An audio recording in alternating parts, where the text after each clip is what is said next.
서강대학교 건축학부 교수고요. 그리고 김재경 건축연구소를 운영하고 있는 김재경입니다. 저는 최신의 기술을 활용해서 지역성을 새롭게 해석한 그러한 건축을 추구하고 있고요. 저 자신을 건축가기도 하지만 디지털 장인이라고 생각하고 있습니다. 어릴 때부터 어떤 인공 구조물에 큰 관심을 가졌던 것 같습니다. 인공 구조물이 어릴 때는 댐이라든지 달이라든지 이런 것인데요. 그러면서 자연스럽게 건축에도 관심을 가지게 되었고, 또 건축학과에 진학을 하고 이후에 실무를 하다가 조금 더 심도 깊은 공부가 필요하다고 생각을 해서 미국에 유학을 하게 되었고요. 이후에 지금 학교에 임용이 돼서 또 한국으로 돌아와서 교육, 연구, 실무 함께 병행하고 있습니다. 저는 한중일의 동아시아 목조건축, 역사적이고 기념비적인 고건축이죠. 그것을 현대 건축 어휘와 그리고 기술을 사용해서 새롭게 탄생하는 것을 제 건축의 테마로 하고 있습니다. 또 그런 관점에서 봤을 때 세그루집, 그리고 최근에 준공된 빛의 루가 그러한 제 설계 철학을 가장 잘 드러내는 작업이라고 생각합니다. 제가 동아시아 목구조를 어떤 컴퓨터를 활용해서 그리고 또 디지털로 가공하는 방식이나 이런 것들을 제안하면서 일련의 실험들을 많이 했거든요. 지금 연구실에 있는 이런 나무 구조와 같은 것들이 그런 것인데, 그 이후에 건축적으로 그것이 드러날 수 있는 기회를 찾다가 세그루집을 통해서 어떻게 보면 제가 해왔던 건축적인 디자인 연구를 처음으로 시연을 시켰습니다. 세그루집은 3년 전에 이제 완공이 됐고요. 그 다음에 그 세그루집을 보시고 또 경상남도 진주에서 남강변에 굉장히 좋은 아름다운 위치인데, 거기에 세그루집과 같은 어떤 테마, 그러나 조금 더 공공건축이기 때문에 시민들에게 어떤 도시의 어떤 아름다움을 느끼게 할 수 있는 이런 건축을 원하셔서 같은 방식으로, 하지만 또 땅에 맞는 새로운 어떤 설계를 통해서 작년에 시작을 했고요. 또 올해 5월에 준공이 됐습니다. 여행을 다니면서 자연 속에 있는 어떤 인공 구조물 같은 것에 이상하게 감정적인 어떤 큰 울림을 얻게 되는 것 같아요. 예를 들어 스위스에 가서 알프스산 속에 있는 작은 합관이라든지, 어떨 때는 콘크리트 벙커 같은 거, 또 한국에서도 논밭에 그냥 서 있는 이러한 가설 건축이라든지, 어떨 때는 조각이 될 수도 있고요. 그런 것에서 큰 영감을 얻습니다. 아마 그게 자연과 인공 구조물이, 인공물이 함께 있는 그런 조화로움, 그러면서도 대비가 되고, 또 그런 것들이 묘한 어떤 아름다움을 주는 것 같습니다. 조금 더 건축에 직접적으로 영감을 주는 것은 역시 그 동아시아 고건축들, 동아시아 고건축에 보여지는 어떤 목구조가 결합되고, 그러면서 또 자연과 함께 서 있는 그런 어떤 구조체의 아름다움, 그런 것을 늘 공부하고, 또 그것을 어떻게 새롭게 만들어낼 수 있을까, 그런 것을 늘 고민합니다. 저는 다른 건축가들하고 조금 다를 수는 있는데, 저는 두 개의 팀 조직을 가지고 있습니다. 하나는 학교 내에 있는 연구실이고요. 하나는 외부에 있는 사무실인데, 그 연구실에서는 보통은 건축적인 실험, 이런 디자인 리서치를 위주로 하고요. 또 사무실에서는 제가 했던 연구와 실험들을 또 건축적으로 실현시키는 방법에 대한 고민에 집중을 하고 있습니다. 그런데 두 개의 조직이 완전히 다르지는 않고, 또 거기에 있는 연구생들과 스태프들이 다 제 제자들이거나 저랑 어떤 학문적인 관계가 있는 친구들이기 때문에 유기적으로 소통하면서 일을 하고 있고요. 또 저희는 설계하는 것뿐만 아니고 만들어내는 과정도 굉장히 중요하다고 생각해서 일종의 설계사무소뿐만 아니라 공작소라고 생각을 하는데, 저희 지금 제 뒤에 있는 가구 같은 것들, 이런 것들도 저희 스태프들하고 같이 만들면서 또 건축에 적용할 수 있는 방식이라든지 이런 것도 함께 고민을 합니다. 건축은 뭐 영단어로 하면 영어 단어로 이제 두 가지 단어로 어떤 매력을 설명을 할 수 있을 것 같습니다. 첫 번째는 텍틸리티라는 단어인데, 텍틸리티는 한국로 번역을 하면은 뭐 촉감적인 뭐 이런 의미거든요. 목재가 가지고 있는 어떤 따뜻한 성질, 그리고 인간 문명 이후로 계속해서 같이 건축 재료로 쓰여왔기 때문에 또 친밀한 요소이기도 하고요. 또 그러한 점이 주는 감성이 저한테는 굉장히 매력적이고, 두 번째로는 두 번째 키워드는 versatility라고 할 수 있을 것 같은데, versatility는 다재다능함이란 뜻인데, 목재가 굉장히 가공하기가 편하면서도 구조적으로는 또 충분한 강도가 나올 수 있는 재료입니다. 그래서 저 같은 사람은 굉장히 모형도 많이 만들고 실험을 또 계속 직접 만져가면서 해야 되는 사람이기 때문에 또 가공성이 뛰어나고 제가 직접 만들어서 살펴볼 수 있고, 또 그걸 통해서 어떤 건축에 어떻게 적용할지 계속 고민할 수 있고, 그러한 점이 저한테는 목재의 가장 큰 매력이라고 생각합니다. 동양 건축 말고도 서양에도 목조 건축의 역사가 존재를 합니다. 그리고 서양의 목조 건축도 또 굉장히 수천 년간 이제 발전을 해왔고요. 저 역시 동아시아 목조 건축을 연구를 하지만 동시에 서양 목조 건축도 함께 공부를 하고요. 또 거기서도 많이 배우는 점이 있습니다. 근데 제가 동아시아 목조 건축에 더욱 집중하는 이유는 서양 건축은 조금 더 합리적인 구조체를 만들어내는 것에 집중하는 것이 있고요. 또 그리고 또 기후나 이런 어떤 사람들의 문화가 다르기 때문에 어떤 건축적인 어떤 형태라든지 만들어내는 방식이 상당히 차이가 있어요. 동아시아 건축은 아무래도 지붕이라는 것이 굉장히 상징적으로 생각을 하기 때문에 지붕 구조를 만들어내고, 또 목 구조의 결합을 통해서 굉장히 복잡한 결합을 통해서 굉장히 아름답고 상징적이고 이런 그 형상을 만들어내는 것에 집중을 하는 것 같습니다. 또 그러한 어떤 보통 이제 공포라고 불리우는 부분이 그런 부분인데, 이제 그 부분이 제가 생각했을 때는 어떤 디지털 건축으로 또 새롭게 만들어질 수 있는 가능성이 저한테 보였거든요. 그래서 결론적으로 서양 목조 건축에도 관심이 많지만 동양 목조 건축에서 보여지는 이런 결구 구조가 어떤 제가 추구하는 방향에 더 맞기 때문에 동양 목조 건축을 조금 더 집중해서 연구를 하고 있습니다. 저는 좋은 공간은 좋은 건축과 뗄래야 뗄 수 없는 관계라고 생각을 하고 있습니다. 제가 생각하고 있는 좋은 건축은 재료의 성질을 잘 이용해서 그것을 통해 구조체를 만들고, 또 그 구조체가 자연스럽게 건축적인 형태가 되고 내부에서는 공간이 되는 것을 저는 좋은 건축이라고 생각을 합니다. 아까 말씀드린 전제를 봤을 때 좋은 건축과 좋은 공간이 같다면, 제가 생각하고 있는 좋은 건축이 어떤 재료의 물성과 구조가 잘 드러나는 것이기 때문에 좋은 공간도 마찬가지로 어떤 재료와 구조가 순수하게 잘 드러나는 것이 그것이 좋은 공간이라고 생각을 합니다.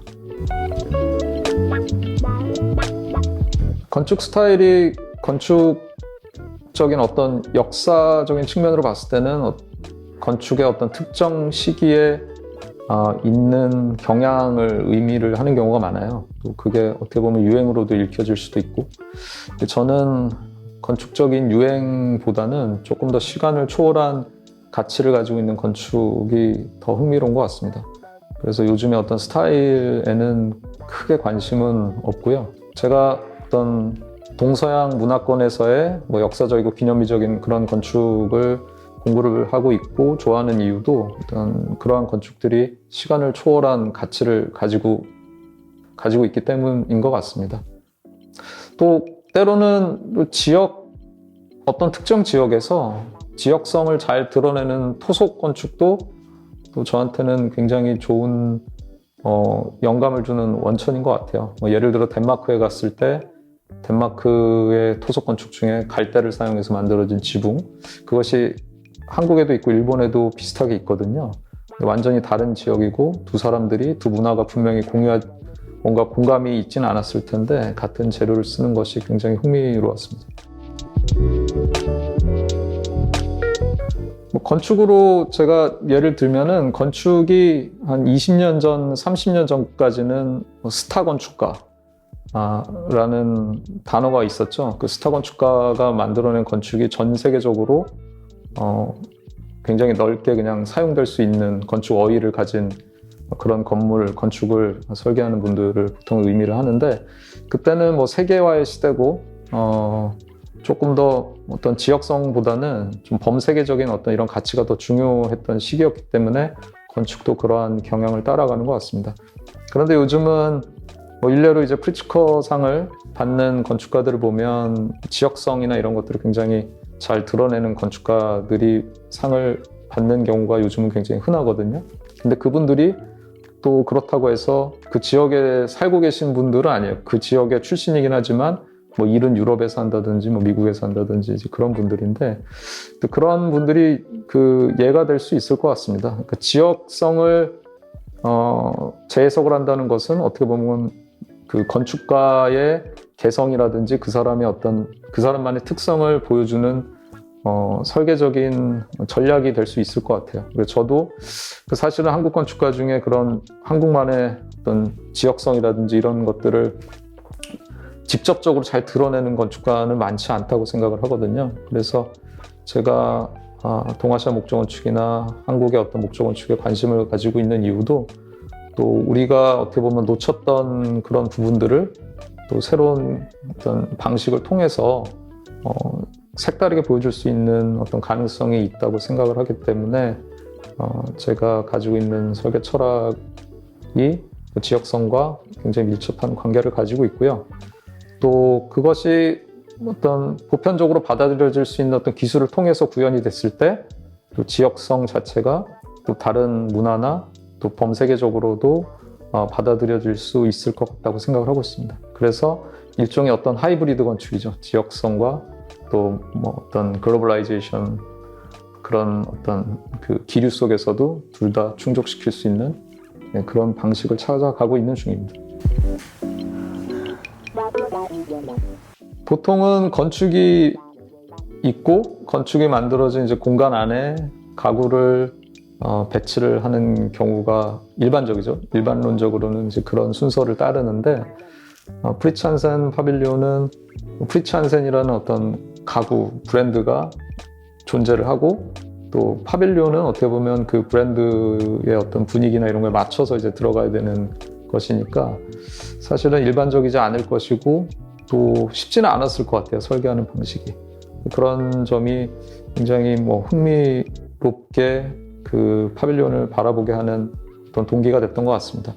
저한테 가장 인상적이었던 거는 두 가지가 있는데, 하나는 어떤 제한된 기간 내에 그 파빌리온 그 퀄리티가 있는 파빌리온을 만들어내야 되기 때문에 그 시공성, 그래서 어떻게 모듈화하고 모듈화 됐지만 또 진부하지 않은 그런 디자인을 가진 그런 파빌리온을 만들어낼 것이냐, 이제 그런 거에 대한 고민이 많이 보였고, 그 다음에 또 파빌리온이 없어지고 나서 그 남은 어떤 재료들을 어떻게 재활용을 할 것인지에 대한 아이디어도 굉장히 명확하게 가지고 계시더라고요. 그런 점이 사실은 뭐 별게 아닌 것 같지만 굉장히 배울 게 많고, 또 건축가도 분명히 거기에 대해서 많은 고민을 했겠구나, 이런 생각을 하게 되었습니다. 프리츠 한센은 저한테 굉장히 어떤 복합적인 그 이미지를 주는 것 같습니다. 굉장히 기능적이면서도 또 심미적인 부분이 있고요. 또 뭐 장식이 화려하다거나 이러진 않지만 또 우아함과 또 럭셔리어스함이 존재하고 있는 것 같습니다. 그런 어떤 다양한 면이 존재하는 이유는 제가 추구하는 제가 좋아하는 건축과 닮아 있어서 그런 것 같아요. 어떤 재료가 가지고 있는 어떤 이런 성질들을 잘 활용해서 그것들을 굉장히 순수하게 드러내고, 또 어떠한 불필요한 부분을 최소화하는 것, 그러면서도 기능적이고, 그런 부분에서 제가 프리츠 한센 가구를 좋아하고, 또 때로는 건축적으로도 영감을 얻을 수 있는 요소가 되는 그런 가구인 것 같습니다. 저는 프리츠 한센 가구 중에 뭐 20세기 중반 정도긴 하겠지만 폴 캐월럼이 디자인했던 가구들을 전반적으로 다 좋아하고요. 그 중에 PKO 체어, 그 가구가 저의 어떤 뭐 외형적인 건축이 비슷해서라기보다는 제가 생각하고 있는 어떤 건축관하고 조금 비슷한 부분이 많은 것 같아요. 재료의 어떤 성질을 그대로 사용을 하고 그러면서도 굉장히 파격적인 디자인을 가지고 있고 또 어떤 합판의 사용에 있어서도 다른 재료를 최소화하고 일관성 있게 사용하고 이러한 점에서 PKO 체어가 제 건축관과 가장 비슷하다고 생각을 하고 있고요. 그리고 조금 더 뭐라고 할까요? 뭐 양산형은 아니지만 조금 더 그 일반 프리찬센의 어떤 일반적인 제품 중에서는 그랑프리 모델 중에 41302 제가 가지고 있는 같은 맥락에서 가장 비슷한 어떤 디자인관을 가지고 있다 그렇게 생각을 하고 있습니다. 뭐 건축가들이 대부분 의자 디자인을 굉장히 좋아하기 때문에 왜냐하면 의자가 난이도가 제일 높거든요. 그래서 이제 매력이 있는데 저는 의자도 좋지만 의자보다는 테이블 쪽에 더 관심이 많은 것 같습니다. 왜냐하면 테이블은 또 작은 건축가 같은 것 같아요. 뭐 구조와 같은 다리가 있고 그리고 건축의 지붕과 같은 상판이 있고요. 그런 점에서 건축과 비슷하기 때문에 디자인하고 싶은 것도 있지만 그것보다는 그 테이블이 인테리어적인 요소에서 굉장히 큰 힘을 발휘하는 것 같습니다. 특히 사무실이라든지 뭐 어떤 다이닝룸에서 테이블 그 하나만으로도 어떤 공간의 분위기가 굉장히 좌우될 수가 있거든요. 그런 점에서 테이블이 가장 그 디자인하고 싶은 그 가구입니다. 건축은 건축가의 어떤 건축가만을 위한 건축은 존재하지도 않지만 또 존재하더라도 지속성이 없다고 생각을 하고요. 건축은 늘 주변 환경, 자연 환경이라든지 도시 환경, 그리고 인간의 삶을 연결하는 그런 매개체 같은 요소라고 생각을 해야 될 것 같습니다. 그런 점에서 어떤 주변 환경과 인간과 어떻게 조화롭게 같이 공존할 수 있는지에 대한 그런 고민이 가장 중요한 가치인 것 같습니다. 건축은 건축가가 만들어낼 수 있습니다. 건축 공간도 건축가가 만들어낼 수 있고요. 그런데 그 공간만이 가지고 있는 어떤 특별한 느낌과 분위기는 가구와 함께 만들어지는 것 같아요. 예를 들어서 덴마크 코펜하겐에 있는 그룬트비 교회 같은 경우에도 벽돌을 사용해서 고딕 양식과 또 덴마크의 어떤 토속적인 이런 것들이 어우러지면서 굉장히 초현실적인 어떤 공간을 만들어내는데 그 공간에서도 만약에 프리찬센의 그 의자 가구가 없었다면은 조금 더 어떤 뭐 영적이고 이런 느낌은 좀 덜했을 것 같아요. 약간 건조할 수도 있을 것 같고 그런 의미에서 좋은 공간을 만들어내는 것은 늘 좋은 가구와 함께 해야 된다고 그렇게 생각을 합니다.